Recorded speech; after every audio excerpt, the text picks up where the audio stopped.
اعوذ باللہ من الشیطان الرجیم، بسم اللہ الرحمن الرحیم۔ السلام علیکم ورحمۃ اللہ وبرکاتہ۔ آج کا سیگمنٹ انشاءاللہ ہم سورہ فجر کی تلاوت سے شروع کریں گے۔ بسم اللہ الرحمن الرحیم، والفجر ولیال عشر، والشفع والوتر، واللیل اذا یسر، هل فی ذلک قسم لذی حجر، ألم تر كيف فعل ربك بعاد إرم ذات العماد التي يخلق مثلها في البلاد وثمود الذين جابوا الصخر بالواد وفرعون ذي الأوتاد الذين طغوا في البلاد فأكثروا فيها الفساد فصب عليهم ربك صوت عذاب إن ربك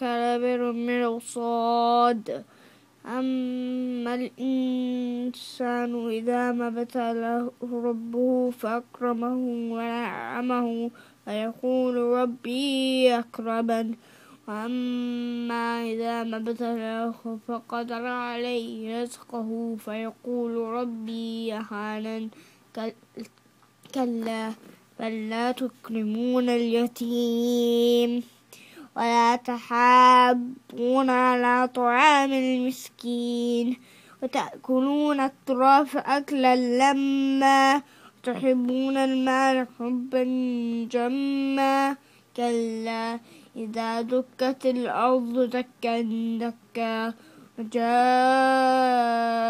ربك والملك صفا صفا وجيء يومئذ بجهنم يومئذ يتذكر الإنسان أنى له الذكرى يقول يا ليتني قدمت لحياتي ويومئذ لا يعذب عذابه أحد ولا يوثق وثاقه أحد يا أيتها النفس المطمئنة ارجعي إلى ربك راضية مرضية فادخلي في عبادي وادخلي جنتي صدق اللہ العظیم۔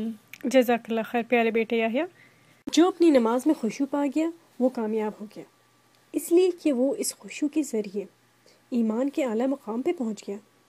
سورہ مومنون کی پہلی اور دوسری آیات میں اللہ سبحانہ وتعالیٰ فلاح پانے کی اور ایمان لانے والوں کی صفات بیان کرتے ہیں، اور جو سب سے پہلی صفت ہے ایمان رکھنے والوں کی اور کامیابی پانے والوں کی، وہ یہ ہے کہ جو نماز میں خشوع اختیار کریں۔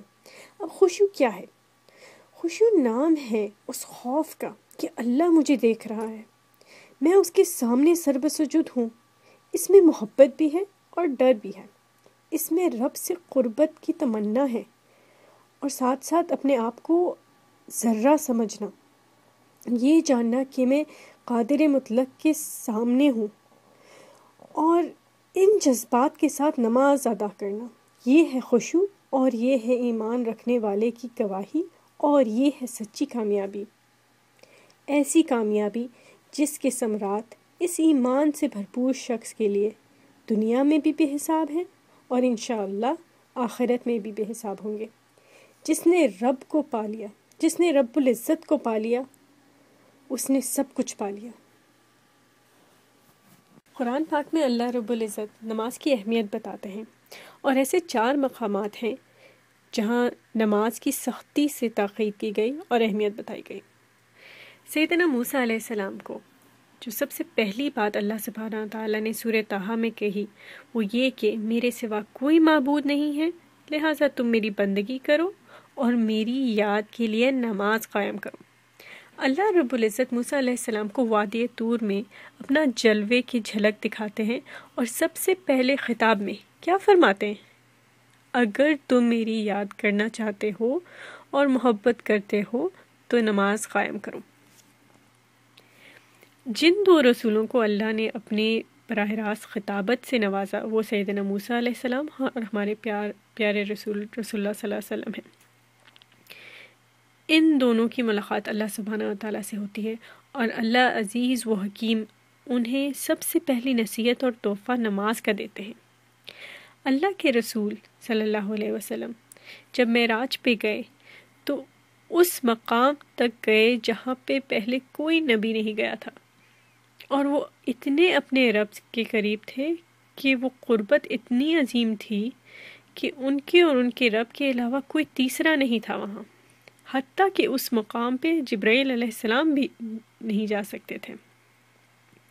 اتنی قربت، اتنی محبت اپنے حبیب رسول اللہ صلی اللہ علیہ وسلم سے میرے رب کی، اور اس نے ساری امت کے لیے دن میں 50 وقت کی نماز کا تحفہ دیا۔ اب یہ قصہ تو آپ کو معلوم ہوگا کہ آپ صلی اللہ علیہ وسلم عرش سے واپس ہوتے اور راستے میں جنت میں موسیٰ علیہ السلام سے ملاقات ہوتی، اور ہر بار وہ آپ صلی اللہ علیہ وسلم کو نماز کی تعداد اللہ سبحانہ و تعالیٰ سے کم کروانے کی درخواست کرنے کی نصیحت کرتے۔ اس طرح بار بار رسول اللہ صلی اللہ علیہ وسلم اللہ سبحانہ و تعالیٰ کے پاس واپس جاتے نماز کی تعداد کم کرنے کے لیے، اور پھر وہ واپس آتے اور موسیٰ علیہ السلام پھر ان کو نصیحت کرتے کہ کم کروائے۔ اللہ سبحانہ و تعالیٰ اپنی حکمت سے تو یہ جانتے تھے کہ ایسا ہوگا اور 5 وقت کی نماز فرض کی جائے گی۔ موسیٰ علیہ السلام جنہوں نے اپنی امت کو خوب آزمایا ہوا تھا، وہ جانتے تھے کہ ہم اتنا بڑا بوجھ 50 وقت کی نمازوں کا نہیں اٹھا سکیں گے۔ اس لیے جب 5 وقت کی نمازوں کے لیے جب حضور صلی اللہ علیہ وسلم نیچے اترے اور 5 وقت کا حکم ہوا حضور صلی اللہ علیہ وسلم کو، تو موسیٰ علیہ السلام نے ان سے پھر درخواست کی کہ آپ اپنے رب کے پاس جا کے مزید اس تعداد کو کم کروائیں۔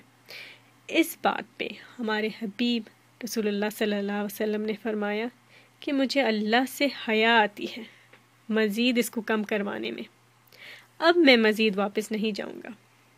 پھر اللہ سبحانہ و تعالیٰ نے ان دونوں کلیم اللہ کو خطاب کرتے ہوئے کہا کہ یہ میرا حکم ہے، یہ 5 ہیں، لیکن آپ کی امت کو اس کا ثواب 50 نمازوں کا ملے گا۔ سامعین، ہم اس سے کیا سبق لیتے ہیں؟ اگر حقیقت میں ہمیں 50 وقت کی نماز پڑھنا پڑے تو اس کا مطلب تو یہ ہوگا کہ ہر 20 منٹ بعد آپ ایک نماز ادا کر رہے ہیں، آپ وضو کر رہے ہیں اور نماز ادا کر رہے ہیں۔ دوسرا سبق یہ کہ ہماری پیدائش کا مقصد اللہ کی بندگی، عبادت اور ذکر کرنا ہے، اور ذکر کا بہترین طریقہ پیارے رب نے نماز کے تحفے کی شکل میں دیا ہے۔ تیسرا سبق یہ ہے کہ کعبے کا تعلق نماز سے کر دیا گیا ہے۔ اللہ نے اپنے خلیل ابراہیم علیہ السلام کو حکم کیا کہ وہ اپنے قوم میں بیت اللہ کے طواف کا اہتمام کریں اور میرے گھر کو یعنی کعبے کو رکوع اور سجود سے پاک کریں۔ جس وقت ابراہیم علیہ السلام کعبے کی تعمیر کر رہے تھے، وہ یہ دعا پڑھ رہے تھے جو سورہ ابراہیم آیت نمبر 40 میں ہے، رب اجعلنی مقیم الصلاۃ ومن ذریتی ربنا وتقبل دعا۔ اے میرے پروردگار، مجھے نماز قائم کرنے والا بنا اور میری اولاد سے بھی ایسے لوگ اٹھا جو نماز قائم کریں، پروردگار میری دعا قبول کر۔ ابراہیم علیہ السلام جو خلیل اللہ تھے، ان کے والد کو وہ چیز نہ مل سکی جو ہمیں ملی، یعنی رکوع اور سجود کی ہدایت، نماز کی ہدایت۔ کیا آپ کے لیے یہ کافی نہیں ہے کہ اللہ نے آپ کو چنا محبت کرنے کے لیے اور آپ کو چنا کہ آپ اس کی عبادت کریں؟ بہت غافل ہیں وہ لوگ جو اللہ کی محبت سے غافل رہتے ہیں۔ نماز نہ پڑھ کے آپ کسی پہ ظلم نہیں کر رہے، خود پہ کر رہے ہیں۔ چوتھا سبق ہمیں قرآن پاک میں نماز کے متعلق عیسیٰ ابن مریم کے قصے میں ملتا ہے۔ عیسیٰ علیہ السلام بغیر والد کے پیدا ہوئے، اور جب مریم علیہ السلام واپس اپنے شہر پہنچی اپنے نوزائیدہ بچے کو لے کر، تو قبیلے والوں نے ظاہر سی بات ہے ان کے ماں باپ کو اور ان کو بہت کچھ برا بھلا کہا۔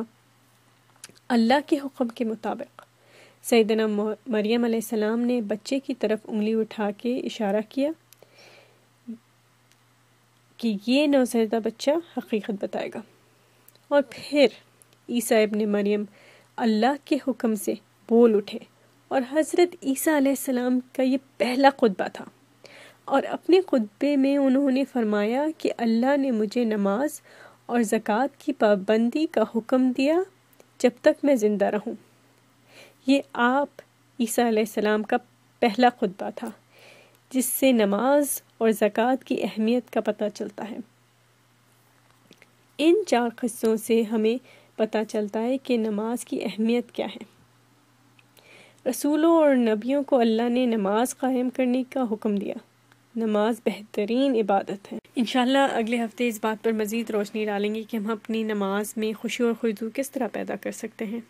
اللہ سبحانہ و تعالیٰ کا بہت رحم و کرم ہے کہ اللہ سبحانہ و تعالیٰ نے ہمیں مسلمان گھرانوں میں پیدا کیا، ہمیں ان لوگوں میں سے بنایا جو رکوع اور سجود میں اللہ سبحانہ و تعالیٰ کی عبادت کر سکتے ہیں۔ اللہ سبحانہ و تعالیٰ ہمیں ہدایت دے اور ہدایت صالحین اور شاکرین میں سے بنائے، اور ہمیں ایسی ہی ہدایت دے جس طرح اللہ سبحانہ و تعالیٰ نے اپنے نبیوں اور رسولوں کو عطا فرمائی۔ آمین یا رب العالمین۔ السلام علیکم ورحمۃ اللہ وبرکاتہ۔